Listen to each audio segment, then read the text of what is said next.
Rocky Road graduates. When I was asked by this young lady to introduce her at graduation, I immediately said, no. I thought you were just wanting to pick up your Kennywood permission slip. Then as I was giving her some lame excuses, and since I'm a math teacher, I kept trying to get a solution to my problem. How do I get out of this? Then I thought, you fool, every day we ask these kids to step out of their comfort zone, dig deep, so they have new experiences and grow. So here I am, taking a giant step and digging very deep, just for you, friend.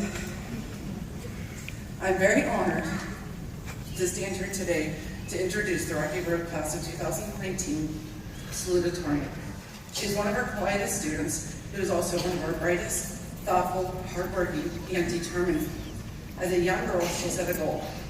The goal was to achieve academic success in high school. Through determination and dedication, she reached that goal. She has been a joy to have in class. With a quiet demeanor, she participated through lively discussions and inquisitive questions. I've enjoyed watching her grow from a shy, quiet 10th grader into a confident, intelligent, kind, and beautiful young lady. Not only a scholar, she has been very active at Rocky Grove as a varsity volleyball captain and letterman, National Honor Society treasurer, a member of class council, courtesy club, SAD, science club, and yearbook. Her contributions to these organizations will be noticeably absent next year, and we will miss seeing her bright smile in the halls and classrooms. Many gifts were recognized by her peers as they voted her most likely to be a millionaire.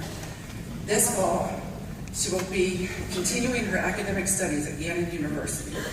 As she hopes to one day have a career with the FBI, she will be studying criminal justice. Oh, wow. And Corinne, if that career doesn't work out, you should be a math teacher. I think it would be great.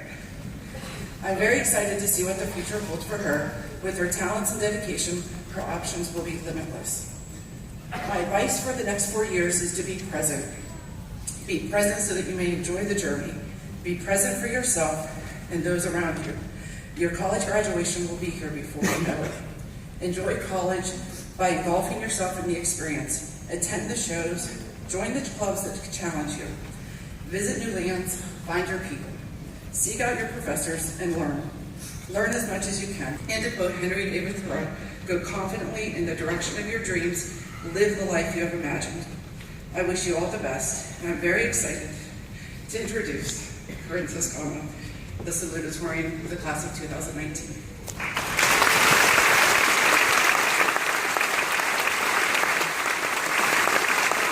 The whole time she's trying to take that cue. Yep. I wouldn't have done much better, so.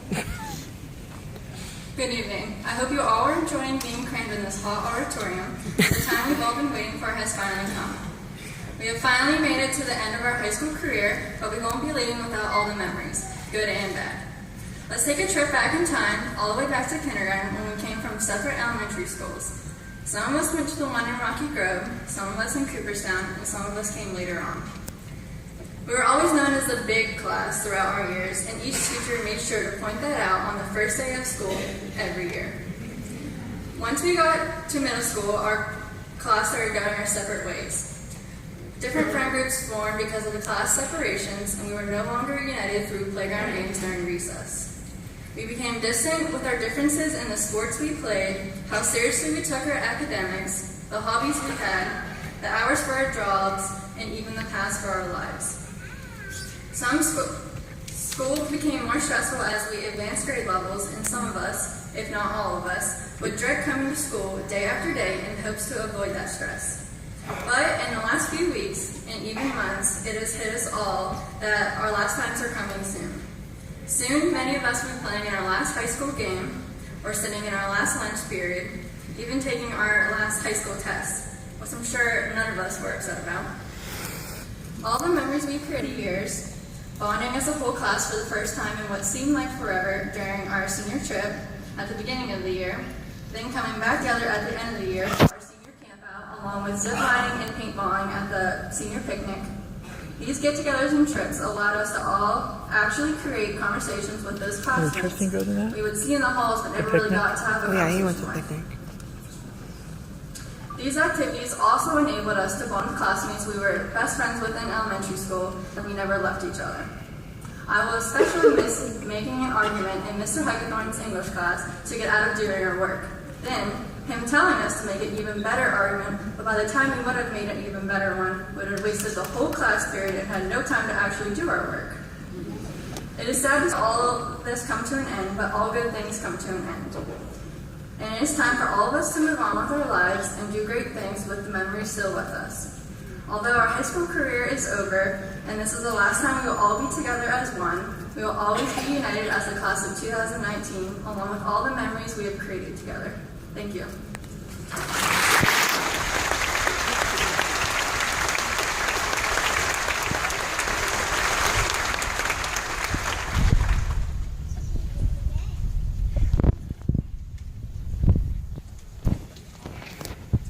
Good evening.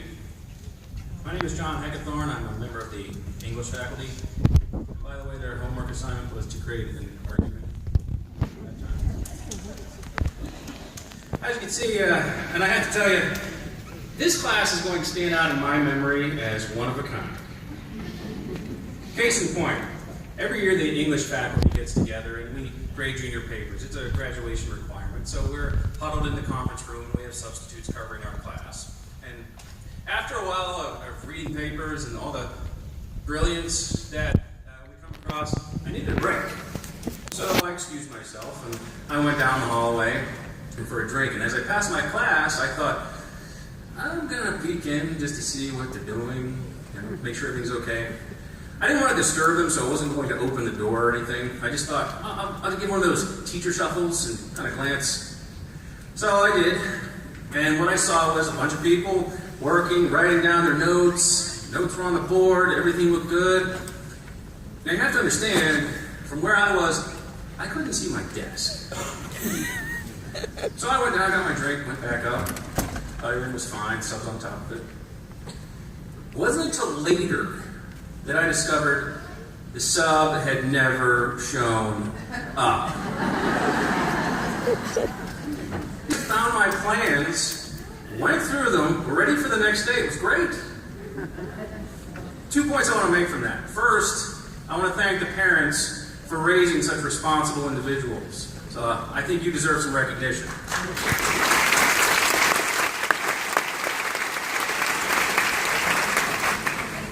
My second point is that to stand out in a group that will hold class without a teacher, that's quite a feat. The individual I'm about to introduce has done just that. I'm not going to list all his accolades, but he's been a notable athlete in soccer and track. He was a key participant in the last gifted competitions our school was a part of.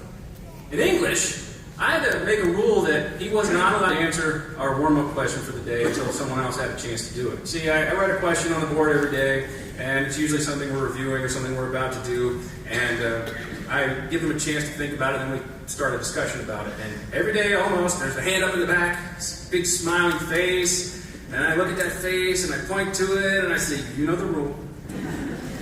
And then I look at everyone else in the class, and that's when everyone tensed up a little bit, and you think, oh, this is where it's coming. That universal sign that student-teacher share, I call it the dome, and this is what it looks like.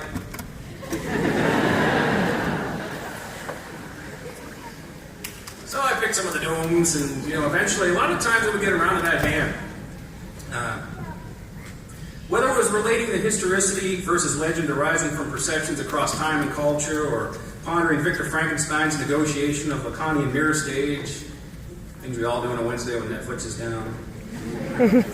This student has always married intellect to personality and has contributed wonderfully to the academic community that was our class. These traits have served him well in his career at RGHS, and I look forward to hearing of his continued success as he attends Grove City College to study political science. While I will miss our conversations and the puns that we traded, I wish him the best. Please join me in welcoming to the podium our 2019 valedictorian, Mr. Josiah Montgomery.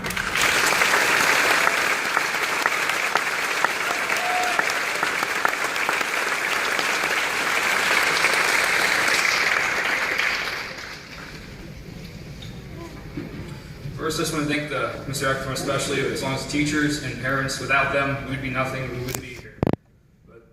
But yeah, well, here we are. It seems to have taken ages, but we did it.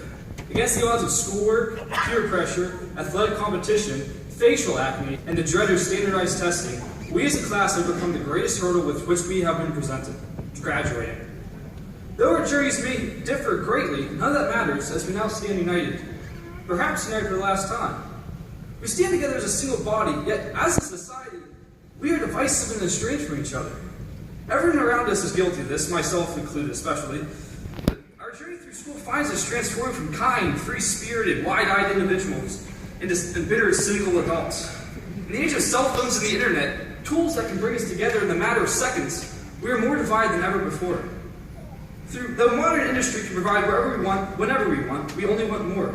Greed and envy have caused us to despise those around us, desiring what they possess, rather than feeling genuinely happy for them. Instead of striving for what we want, we covet what we do not have. We expect the world to owe us everything, but not to owe anything to the world. What happened to us? To be honest, I cannot give a certain answer. Sometime during the journey, we changed. Many could attribute the societal norms and the societal pressures pushed against us, or the overarching hand of pressure, but it could be something completely different. This attitude may have arisen from a lack of motivation, effort, ambition. A large proportion of people expects everything to be handed to them on a silver platter, but when entering the real world, these ideas most likely would be shattered. Life does not care what you feel or what you think. It will kick you to the curb with no remorse and destroy any remote chance you have left. Having a dream crush is tragic, but dreams really mean nothing. They only represent thoughts of impossible grandeur escaping out of our reach. Despite this cold reality, dreams do come true for some. However, these opportunities are not thrust upon us as movies and stories have led us to believe. We must take initiative ourselves to not only aim for the stars, but to do everything in our power to reach them. No matter what career you pursue, whether it be an artist, welder, electrician, or nurse, push beyond your own limits. Do not settle for mediocrity, aim for greatness. If you want to be an artist, good for you. But you need to be the most talented artist you possibly can be. If you want to be a welder, that's great. But you need to be the most skillful welder you can. Yes, failure will strike many of us, and it will hit rather hard, but you should never surrender. Nearly everyone stands against you and claims you will become nothing. The second you give up is the very moment they win. Take what they say with a grain of salt, for what they say does not matter for you. Everything you need to succeed is at your own disposal. Do not complain, do not take pity on yourself, and especially do not lament on what could have been. Be yourself, but be the best version of yourself imaginable, and keep looking forward. Do everything in your power to not only brighten your own, but everyone else's future. As the youth of America, we represent the future. What this country is to become is up to us. We can stand back and contribute nothing, letting our own cynicism overwhelm us, or we can be the men and women who make a difference. President Ronald Reagan once said, quote, "You and I have a rendezvous with destiny. We will preserve to our children this, the last best hope of man on earth, or we will sentence them to take the first step into 1,000 years of darkness. If we fail, at least let our children and our children's children say of us we justified our brief moment here. We did all that could be done." End quote. I, for one, want the best possible future for those who follow me, not only my children, but everyone else's children.